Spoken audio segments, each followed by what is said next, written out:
Assalamualaikum warahmatullahi wabarakatuh. Perkenalkan, nama saya Zikra Khairunisa dengan NIM 24002016 dari sesi 131 dengan nomor urut absen 05. Di sini saya akan mempresentasikan hasil pemahaman materi saya dari minggu pertama hingga minggu ke-15 dalam mata kuliah Manajemen dan Digitalisasi Perpustakaan. Untuk materi pertemuan pertama mengenai konsep dasar manajemen perpustakaan. Arti manajemen perpustakaan. Manajemen perpustakaan adalah suatu proses pengelolaan dan pengoptimalan pustakawan untuk mencapai tujuan perpustakaan. Konsep perpustakaan sekolah.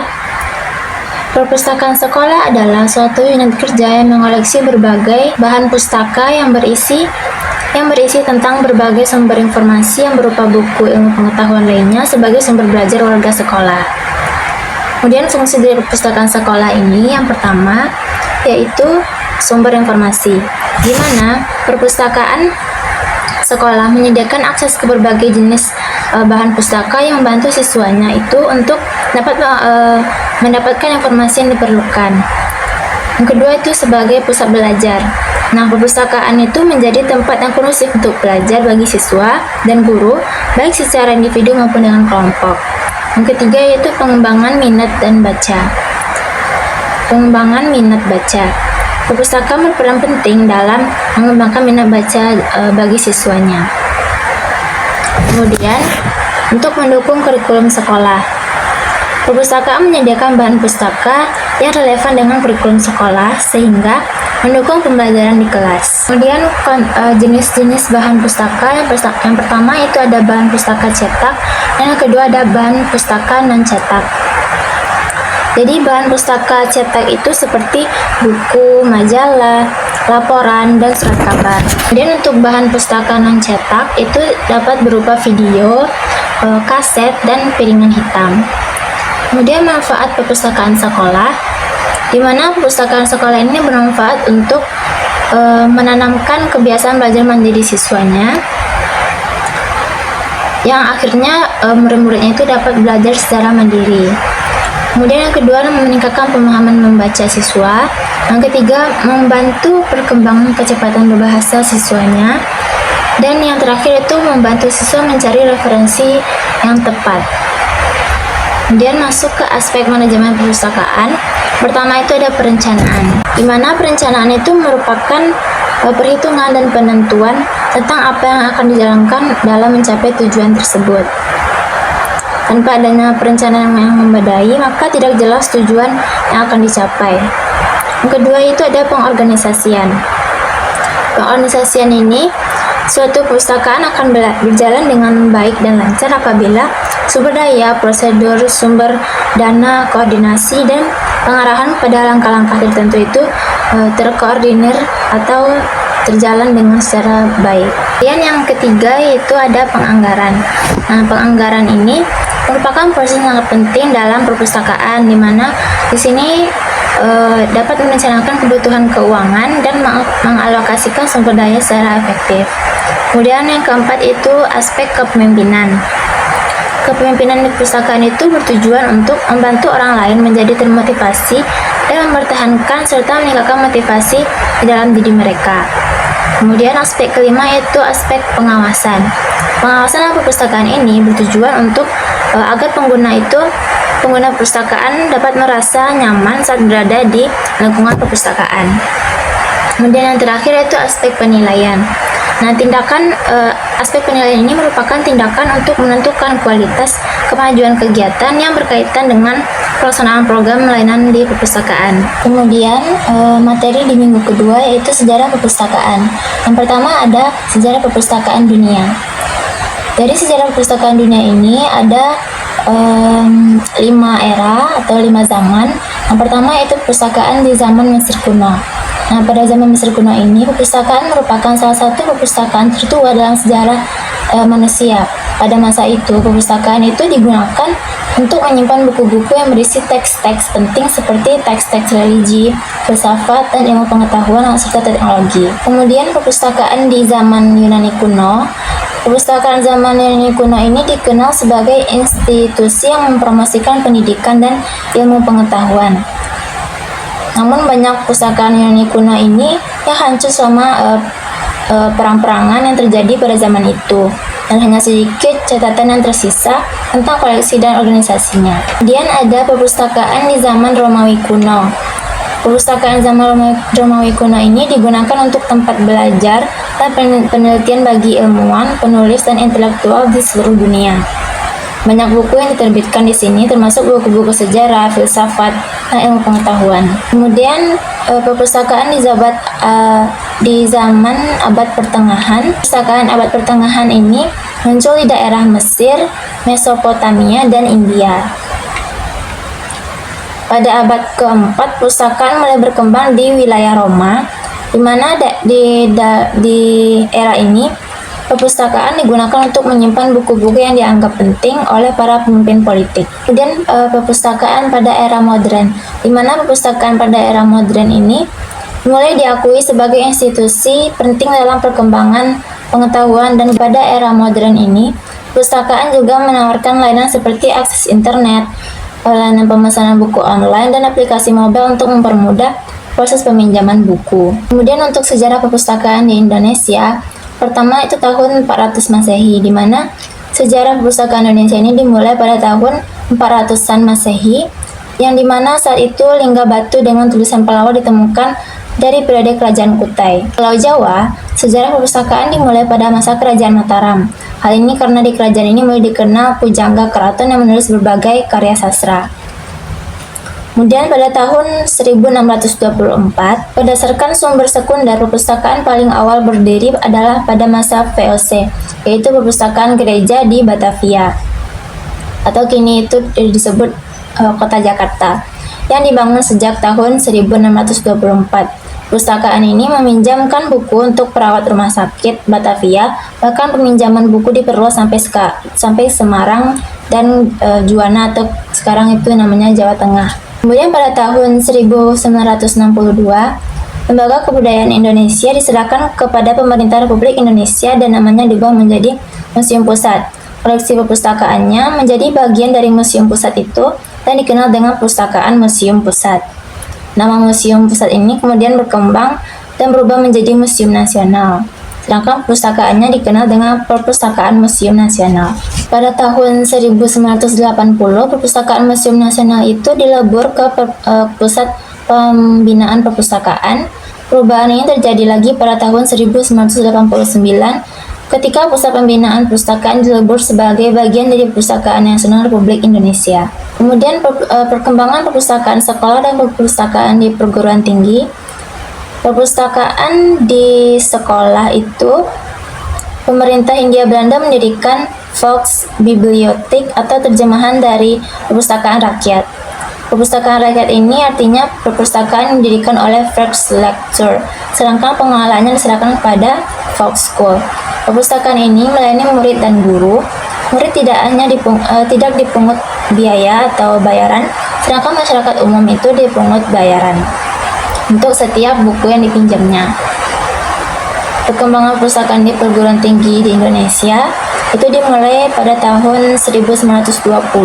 Materi pada minggu ketiga mengenai dasar hukum perpustakaan sekolah.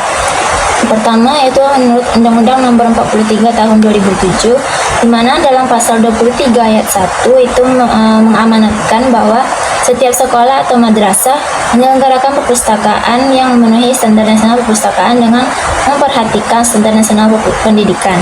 Kemudian dasar hukum yang kedua yaitu menurut Permendiknas Nomor 24 Tahun 2007, di mana pasal 1 ayat 1-nya berisi tentang standar sarana dan prasarana untuk sekolah dasar atau madrasah ibtidaiyah, sekolah menengah pertama atau madrasah sanawiyah, dan sekolah menengah atas atau madrasah aliyah itu mencakup kriteria minimum sarana dan kriteria minimum prasarana. Kemudian dasar hukum yang ketiga yaitu menurut Permendiknas RI Nomor 25 Tahun 2008, di mana pasal 1 ayat 1-nya itu berisi tentang standar tenaga perpustakaan sekolah atau madrasah. Itu mencakup kepala perpustakaan sekolah atau madrasah dan tenaga perpustakaan sekolah. Kemudian dasar hukum yang keempat yaitu Peraturan Pemerintah RI Nomor 24 Tahun 2014, di mana pasal 23 ayat 1 berisi tentang standar pelayanan perpustakaan, memuat kriteria paling sedikit mengenai sistem dan jenis layanan. Dasar hukum yang kelima yaitu Kebijakan Pengelolaan dan Penyelenggaraan Perpustakaan, itu dalam Undang-Undang RI Nomor 43 Tahun 2007 tentang perpustakaan dan Peraturan Pemerintah RI Nomor 24 Tahun 2014 tentang pelaksanaan. Dasar hukum yang keenam yaitu Peraturan Kepala Perpustakaan Nasional RI Nomor 10 Tahun 2007, di mana pasal 2 menjelaskan bahwa standar nasional perpustakaan sekolah dasar mencakup yang pertama standar koleksi perpustakaan, yang kedua standar sarana dan prasarana, yang ketiga standar pelayanan perpustakaan, yang keempat standar tenaga perpustakaan, yang kelima standar penyelenggaraan perpustakaan, yang terakhir standar pengelolaan perpustakaan. Dan dasar hukum yang ketujuh menurut Peraturan Perpustakaan Nasional RI Nomor 4 Tahun 2024 tentang standar nasional perpustakaan sekolah. Menurut peraturan ini, setiap penyelenggaraan, pengelolaan, dan pengembangan perpustakaan sekolah mengacu pada komponen pendukung meliputi yang pertama inovasi dan kreativitas perpustakaan, yang kedua tingkat kegemaran membaca, dan yang ketiga indeks pembangunan literasi masyarakat. Dasar hukum yang terakhir yaitu Peraturan Perpustakaan Nasional RI Nomor 2 Tahun 2024, di mana menurut peraturan ini perpustakaan umum adalah perpustakaan yang diperuntukkan bagi masyarakat luas sebagai sarana pembelajaran sepanjang hayat tanpa membedakan umur, jenis kelamin, suku, ras, agama, dan status sosial ekonomi. Kemudian materi di minggu keempat mengenai perencanaan perpustakaan. Konsep perencanaan perpustakaan. Perencanaan perpustakaan dapat menentukan sejauh mana perpustakaan dapat berjalan dengan baik dan mendukung proses pembelajaran bagi pemustaka. Fungsi perencanaan perpustakaan ini terdiri dari dua, fungsi umum dan fungsi khusus. Fungsi umumnya, perencanaan perpustakaan ini berfungsi untuk memberikan arah kerja dan memberikan pedoman kerja bagi pustakawan dalam melaksanakan aktivitas di perpustakaan. Fungsi khusus dari perencanaan perpustakaan itu yaitu untuk meningkatkan kualitas layanan informasi, mengembangkan sumber-sumber informasi, serta mengantisipasi kebutuhan sumber-sumber informasi. Tahapan dari perpustakaan sekolah ini yang pertama yaitu menetapkan visi, misi, dan tujuan perpustakaan. Kemudian yang kedua, merumuskan keadaan sekarang. Merumuskan keadaan perpustakaan yang mengacu pada informasi atau data statistik yang bersumber dari perpustakaan tersebut. Kemudian yang ketiga, mengidentifikasi hambatan dan kemudahan. Hambatan perpustakaan itu seperti minat baca yang rendah, ruangan yang sempit, serta koleksi dari perpustakaan itu yang sedikit. Kemudian untuk kemudahannya yaitu seperti mendorong untuk memajukan sebuah perpustakaan seperti koleksi, sumber daya manusia, anggota, dan partisipasi dari pustakawan. Dan yang keempat, pengembangan rencana. Pengembangan rencana di perpustakaan itu seperti pengembangan alat, dana, prosedur, dan tenaga yang harus diidentifikasi sebaik-baiknya agar dalam pengembangan rencana itu tidak terjadi pemborosan dana. Kemudian untuk materi di minggu kelima mengenai pengorganisasian, kepemimpinan, dan SDM atau staf perpustakaan. Untuk pengorganisasian, yang pertama ada prinsip-prinsip organisasi perpustakaan, terdiri dari perumusan tujuan, bagian kerja, bagian wewenang, kesatuan komando, dan koordinasi. Untuk struktur organisasi perpustakaan dan pembagian tugas serta tanggung jawab, organisasi perpustakaan ini terdiri dari kepala perpustakaan, kemudian ada pustakawan, yang ketiga yaitu ada pelayanan teknis, dan yang keempat ada layanan pemustaka. Kedua yaitu pendekatan kepemimpinan.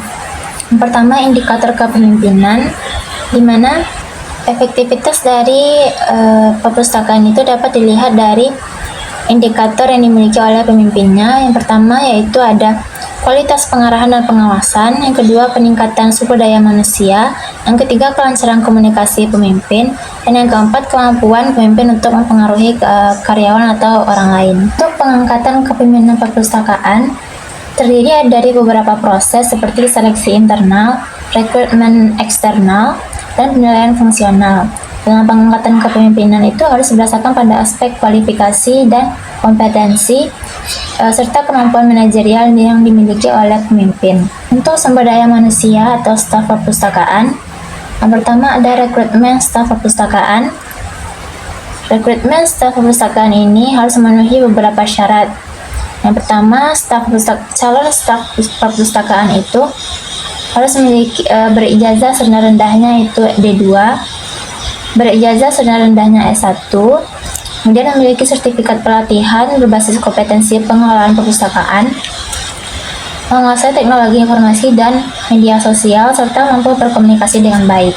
Penempatan staf perpustakaan itu harus sesuai dengan posisi yang dimilikinya atau kemampuan yang dimilikinya. Untuk pendidikan, pelatihan, dan magang staf perpustakaan, pendidikan staf perpustakaan itu terdiri dari pendidikan formal, dan pendidikan informal. Kemudian pelatihan staf perpustakaan.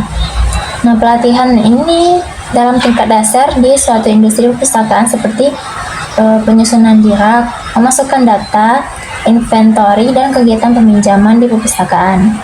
Untuk magang staf perpustakaan itu, program magang ini bertujuan untuk mendapatkan pengalaman praktis dalam pengelolaan perpustakaan. Imbalan dan kompensasi kepada staf perpustakaan. Kompensasi dapat memberikan kontribusi cukup tinggi terhadap pencapaian kinerja staf perpustakaan. Pemberian kompensasi yang baik akan memicu pegawai atau staf perpustakaan itu dapat bekerja lebih baik lagi.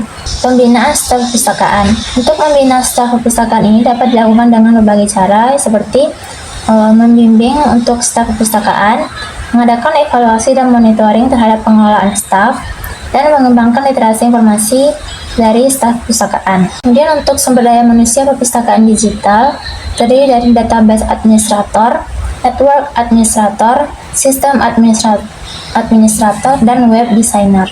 Materi di minggu ke-6 mengenai koleksi perpustakaan. Koleksi perpustakaan merupakan semua bahan pustaka yang dikumpulkan, diolah, dan disimpan untuk disajikan kepada masyarakat. Jenis-jenis koleksi perpustakaan itu yang pertama ada buku, koleksi referens, sumber geografi, jenis serial atau terbitan berkala, bahan mikro, dan yang terakhir itu ada bahan pandang, dengar, atau disebut dengan audiovisual. Untuk pengembangan koleksi perpustakaan, pengembangan koleksi perpustakaan itu merupakan mengembangkan koleksi yang baik dan sesuai dengan kebutuhan pengguna yang disusun berdasarkan standar koleksi perpustakaan. Fungsi pengembangan ini yaitu mengidentifikasi kebutuhan pengguna perpustakaan, seleksi materi, akuisisi, evaluasi, penyimpanan katalogisasi, promosi dan penggunaan, serta koordinasi dengan perpustakaan lain.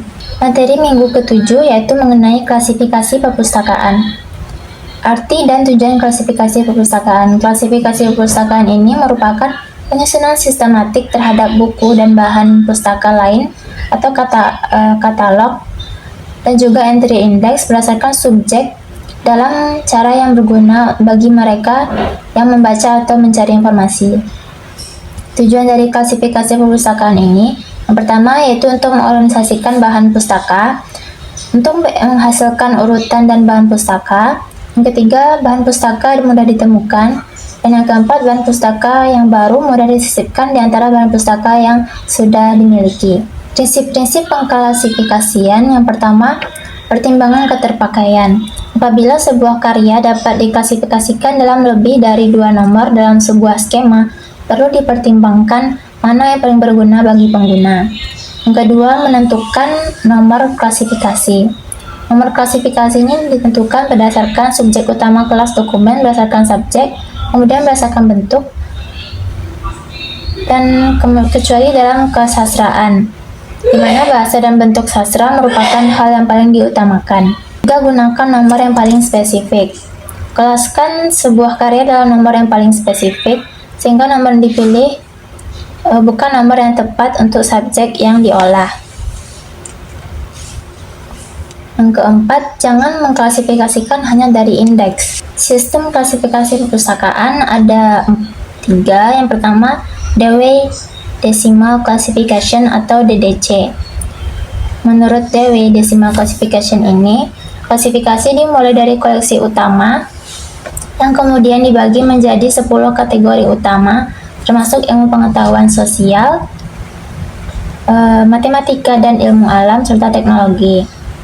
Setiap kategori kemudian dibagi lebih lanjut menjadi subkategori yang semakin spesifik.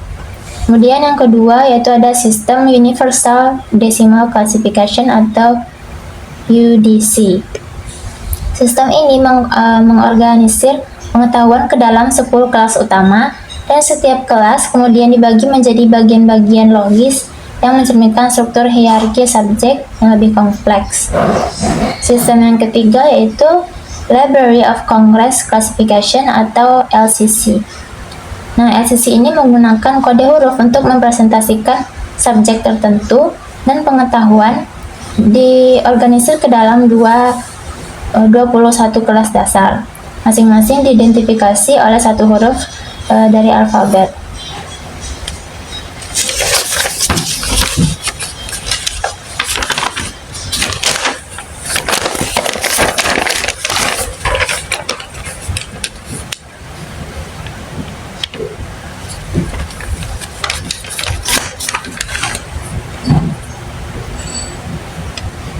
Mengenai Dewey Decimal Classification atau DDC ini, dalam sistem DDC ini ada dua prinsip. Yang pertama prinsip dasar desimal, dan yang kedua prinsip dasar susunan umum khusus. Kemudian untuk unsur-unsur DDC, yang pertama ada sistematika, yang kedua ada notasi, yang ketiga indeks relatif, yang keempat ada tabel pembantu, yang terakhir itu ada kelas untuk karya umum. Cara mengklasifikasi buku, yang pertama itu dengan menentukan subjek buku, yang kedua menggunakan sistem DDC, yang ketiga menentukan kode pengarang, yang keempat menambah huruf pertama judul buku, yang kelima melakukan labeling dan input data ke sistem komputer, yang keenam itu menata buku di rak, dan yang terakhir menggunakan sistem OPAC atau sistem online public class. Bagan klasifikasi persepuluhan DW dapat dilihat pada tampilan layar, di mana itu ada untuk karya umum, untuk ilmu filsafat, untuk ilmu agama, ilmu murni, teknologi, dan kesenian atau olahraga.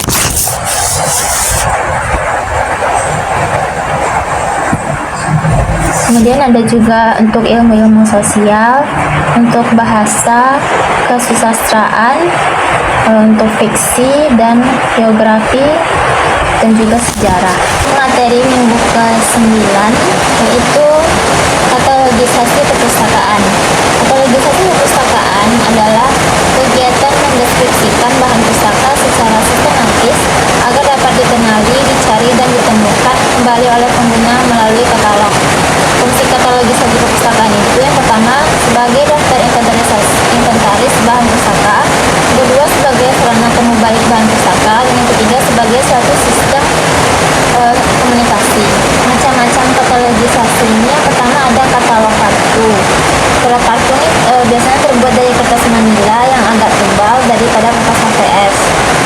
Ada katalog berkas. Katalog berkas ini berupa lembaran lepas yang disatukan dengan penjepit khusus. Yang ketiga ada katalog buku. Yang keempat ada katalog elektronik, di mana katalog elektronik ini berbentuk file komputer. Yang kelima ada katalog online. Kemudian ada katalog deskriptif, di mana berfokus pada elemen fisik dan identitas bibliografis dan bahan pustaka seperti informasi yang tampak di halaman judul. Kemudian yang ketujuh ada katalog subjek. Katalog subjek ini menggambarkan isi atau topik bahan pustaka melalui pemberian tajuk subjek berdasarkan sistem seperti Library of Congress Subject Headings atau LCSH atau tajuk subjek Perpustakaan Nasional Indonesia.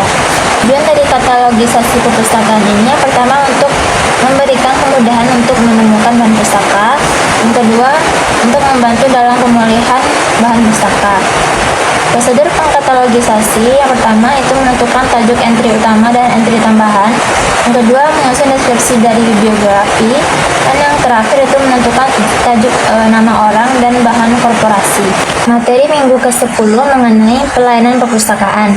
Yang pertama ada pelayanan sirkulasi, di mana pelayanan sirkulasi ini adalah layanan yang diberikan kepada pengunjung perpustakaan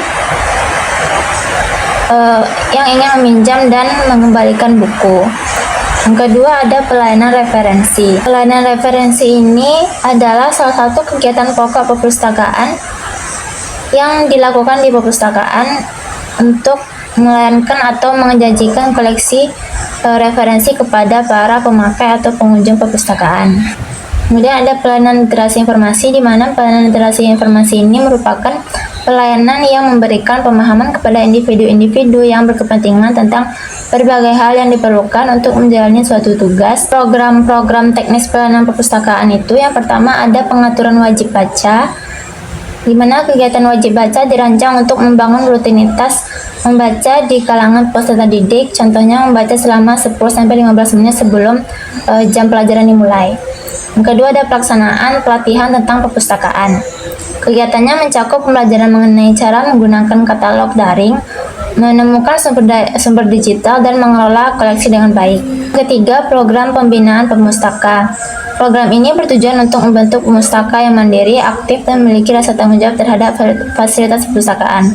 Yang keempat ada program literasi informasi. Kegiatannya mencakup pelatihan penggunaan sumber digital, pengenalan jurnal akademik, dan pembelajaran cara mengevaluasi keabsahan data. Yang kelima ada promosi perpustakaan. Yang keenam ada pembuatan laporan pelayanan. Dan yang ketujuh ada kerjasama dan integrasi dengan kurikulum. Yang terakhir tata tertib perpustakaan sekolah. Tata tertib ini meliputi ketentuan tentang waktu pelayanan, mekanisme peminjaman, dan etika penggunaan fasilitas. Untuk materi di minggu ke-11 mengenai peralatan bahan-bahan pustaka. Peralatan pustaka adalah semua peralatan di perpustakaan untuk mendukung tugas-tugas dalam perpustakaan seperti alat tulis, mesin tik, komputer, mikroperangkat, dan proyektor slide. Jenis-jenis dari peralatan pustaka ini yang pertama ada peralatan habis pakai seperti pensil warna, pena, kantong buku atau slip tanggal, kartu buku, kartu peminjaman, formulir pendaftaran, buku catatan, belangko surat, buku inventaris bahan pustaka, buku inventaris peralatan pustaka, tinta stensil, tinta stempel, disket ukuran 360 KB, kartu katalog, dan disk cleaner dan kawok. Kemudian peralatan tahan lama seperti mesin ketik, jam dinding, papan pengumuman, alat semprot, memberantas hama buku, rak buku 2 sisi, rak buku 1 sisi, rak buku rendah 2 sisi, rak majalah, ada almari katalog dan meja sirkulasi serta meja komputer. Kemudian ada peralatan elektronik dan magnetik. Untuk alat elektronik ini biasanya ditempatkan dalam ruangan tersendiri yang disebut dengan ruang audiovisual. Kemudian ada bahan pustaka. Bahan pustaka ini merupakan koleksi perpustakaan yang mencakup semua karya tulis, baik cetak maupun non-cetak. Jenis-jenis bahan pustaka ini, yang pertama itu berdasarkan bentuk fisik. Nah, berdasarkan bentuk fisik ini terbagi lagi menjadi dua. Yang pertama, bahan-bahan pustaka berupa buku, seperti buku bahasa Indonesia, buku pengetahuan sosial, dan lain-lain. Yang kedua itu bahan pustaka bukan berupa buku, seperti bahan tertulis, yaitu surat kabar, majalah, brosur, laporan, dan bahan-bahan berupa alat pengajaran, seperti piringan hitam, radio. Kemudian jenis bahan pustaka yang kedua yaitu ada berdasarkan isinya.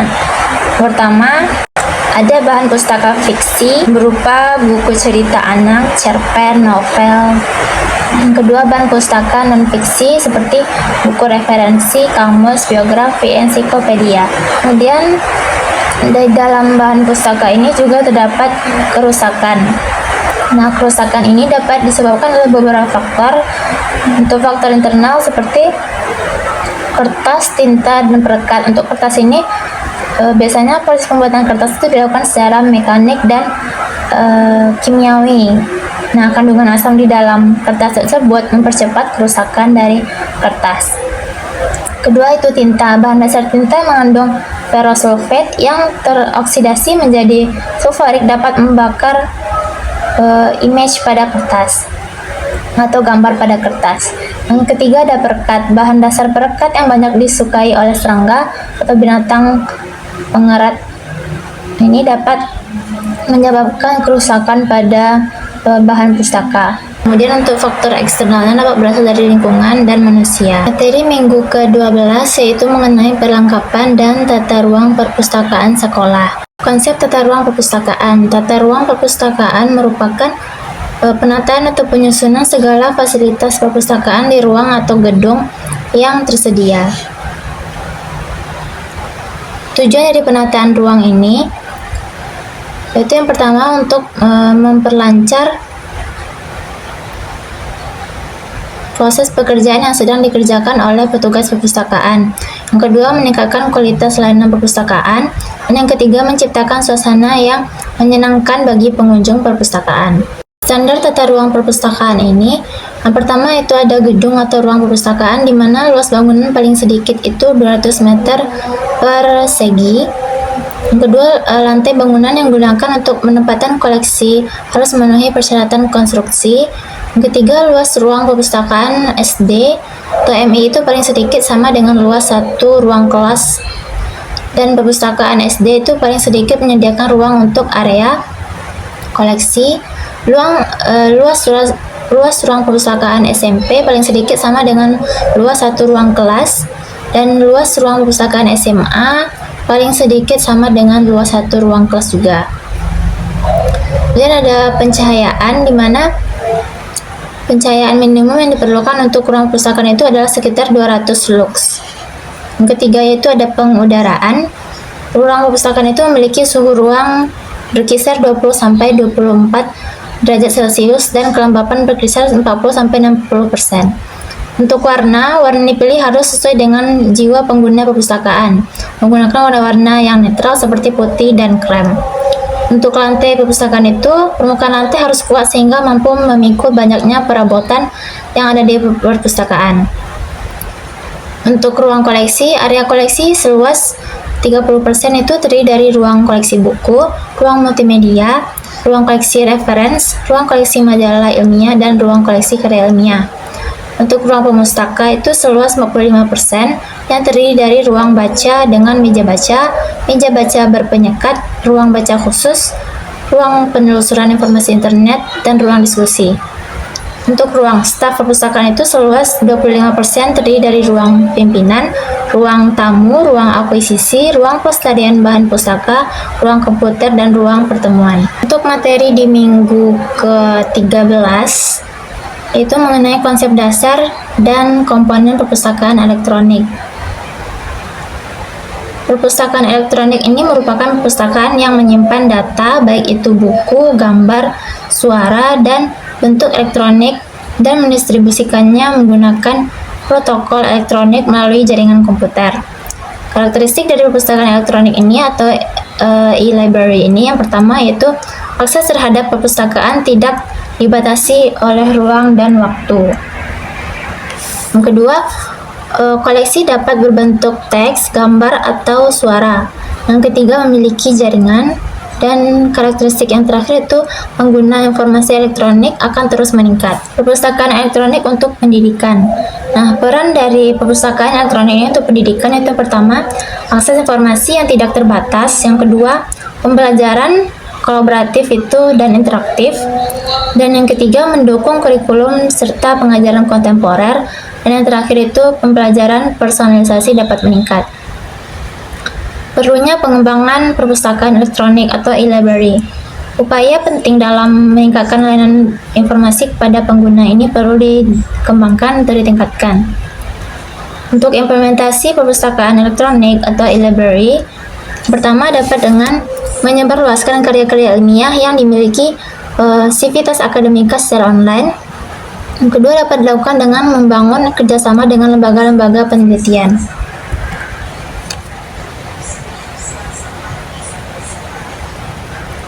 Pendekatan dalam perpustakaan elektronik atau e-library yang pertama yaitu pendekatannya dengan mengembangkan koleksi digital. Yang kedua, aksesibilitas. Yang ketiga, pelestarian koleksi. Dan yang keempat, infrastruktur teknologi. Komponen perpustakaan elektronik atau digital. Yang pertama itu ada pengantar, di mana komponen utama perpustakaan adalah komputer. Komputer berasal dari kata Latin putere yang artinya berpikir. Kemudian yang kedua ada komponen komputer, terdiri dari masukan atau input, tempat penyimpanan atau storage, kemudian ada kontrol, ada proses, dan ada keluaran atau output.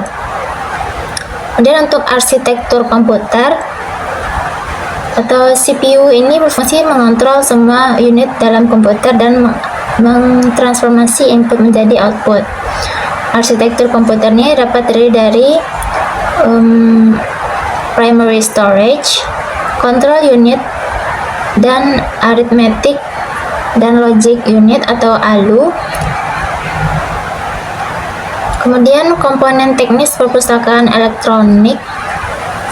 Pertama ada primary storage, terdiri dari RAM, ROM, kemudian ada cache memory. Untuk peralatan input ada scanner, mouse, keyboard, light pen, barcode scanner, dan flatbed scanner. Dan ada juga peralatan outputnya seperti printer dan monitor. Kemudian ada juga secondary storage, terdiri dari CD, disket, hard disk, bagian dalam hard disk, dan juga flash disk. Untuk perangkat lunak itu atau software, terdiri dari sistem software di mana terdapat sistem operasi, language translator, dan utility program.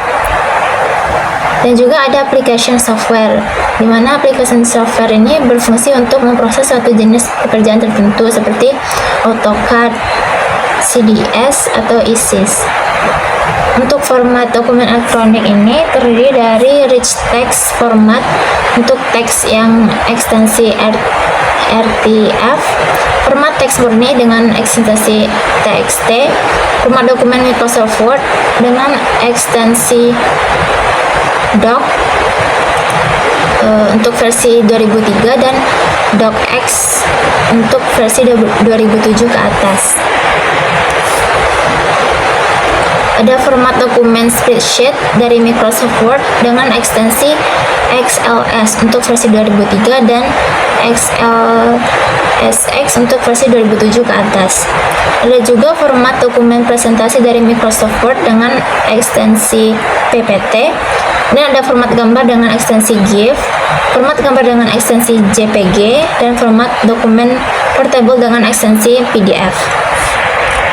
Untuk komponen internet itu ada web atau World Wide Web, biasanya disebut WWW. WWW ini atau web adalah salah satu layanan yang didapatkan oleh pemakai komputer yang terhubung ke internet. Untuk materi di minggu ke-14 yaitu Gerakan Literasi Sekolah atau GLS. Rasionalisasi Gerakan Literasi Sekolah. Gerakan Literasi Sekolah ini merupakan upaya yang dilakukan secara menyeluruh untuk menjadikan sekolah sebagai organisasi pembelajaran warganya literat sepanjang hayat melalui pelibatan publik. Tujuan dan fungsi dari Gerakan Literasi Sekolah ini, untuk tujuannya yaitu terdiri dari tujuan umum. Tujuan umumnya untuk menumbuhkan budi pekerti murid melalui pembudayaan ekosistem literasi sekolah agar menjadi pembelajar sepanjang hayat. Untuk tujuan khususnya itu yang pertama untuk menumbuh kembangkan budaya literasi di sekolah. Yang kedua, meningkatkan kapasitas warga dan lingkungan sekolah agar literat. Yang ketiga, menjadikan sekolah sebagai taman belajar yang menyenangkan. Dan yang keempat, menjaga keberlanjutan pembelajaran dengan menghadirkan beragam buku bacaan. Untuk fungsi dari Gerakan Literasi Sekolah ini sendiri, yang pertama untuk meningkatkan kemampuan berbahasa, yang kedua menumbuhkan budaya membaca dan menulis, dan yang ketiga meningkatkan kecerdasan dan pengetahuan. Implementasi Gerakan Literasi Sekolah,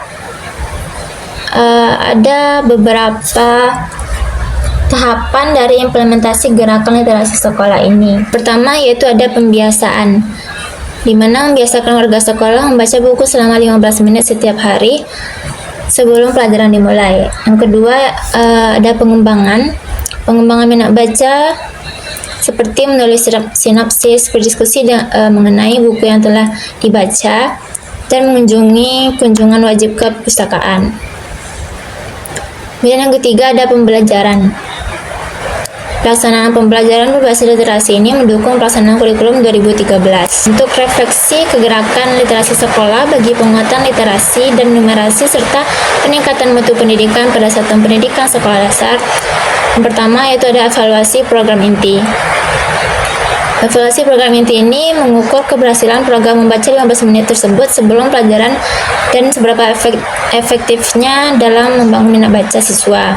Yang kedua, melalui penguatan literasi dan numerasi guru. Meninjau apakah guru mampu berinovasi dalam mengembangkan kompetensi siswa di bidang literasi dan numerasi. Yang ketiga, itu dapat dilakukan dengan mengembangkan literasi dan numerasi siswa. Mengevaluasi sejauh mana siswa itu mampu menganalisis, memakai, dan mengaitkan informasi bacaan dengan kehidupan nyata mereka. Dan yang ketiga, yang keempat itu dengan mengadakan kolaborasi dan partisipasi. Merefleksi efektivitas kolaborasi antara guru, sekolah, dan keluarga serta upaya yang dapat dilakukan untuk menegakkan gerakan literasi sekolah di masa mendatang. Untuk materi di minggu ke-15 mengenai penjaminan mutu perpustakaan sekolah. Perpustakaan sekolah merupakan perpustakaan yang diselenggarakan hampir di semua sekolah oleh sekolah dan untuk kepentingan proses pengajaran di sekolah. Kebijakan mutu pengelolaan perpustakaan sekolah mencakup visi, misi, serta program perpustakaan dan struktur perpustakaan itu sendiri. Manual mutu perpustakaan sekolah bersifat dinamis dalam arti harus mampu menyesuaikan diri dengan perkembangan ilmu dan teknologi. Untuk audit dalam penjaminan mutu perpustakaan sekolah ini terdiri dari dua audit. Yang pertama audit internal dan yang kedua audit eksternal. Audit internal ini merupakan pemeriksaan yang dilakukan oleh tim dari dalam institusi, misalnya oleh pustakawan senior atau tim mutu sekolah untuk menilai kepatuhan terhadap kebijakan, prosedur, dan standar yang ditetapkan. Yang kedua ada audit eksternal, di mana audit eksternal ini dilakukan oleh pihak luar. Biasanya digunakan untuk memastikan bahwa perpustakaan memenuhi standar eksternal seperti Standar Nasional Perpustakaan atau SNP, serta sebagai syarat memperoleh sertifikasi atau akreditasi. Nah, perbedaan audit internal dan audit eksternal ini, kalau audit internal itu dilakukan oleh tim dalam perpustakaan sekolah. Kemudian berfokus pada evaluasi dan perbaikan internal. Dan audit internal ini mengacu pada kebijakan dan prosedur internal, dan audit internal bersifat preventif dan korektif. Sedangkan audit eksternal itu dilaksanakan oleh lembaga akreditasi atau sertifikasi dan bertujuan untuk memberikan pengakuan formal melalui sertifikasi.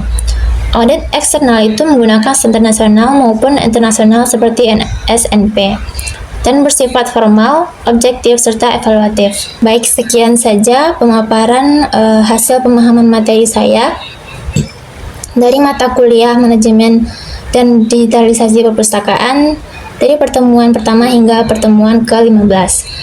Sekian saya akhiri. Assalamualaikum warahmatullahi wabarakatuh.